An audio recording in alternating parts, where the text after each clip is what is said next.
A court in Rangamati has sentenced a man to 3 years of rigorous imprisonment and fined him 2 lakh taka for assaulting and harassing his wife over dowry and subsequently forcing her out of the marital home. The verdict was delivered by Rangamati Women and Children Repression Prevention Tribunal Judge Mohammed Mahabubur Rahman on Sunday afternoon. নারী ও শিশু নির্যাতন দমন আইন 2000 সংশোধিত 2003 এর 11-30 ধারার একটি মামলা যৌতুকের জন্য স্ত্রীকে মারধর করার অভিযোগ।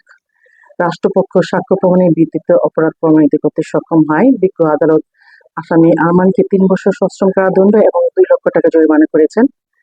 রাষ্ট্রপক্ষ এই রায়ে সন্তুষ্ট।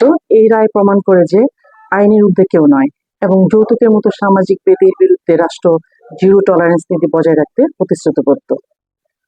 নাম মিনুয়ার আক্তার, আমার স্বামীর নাম আরমান হোসেন।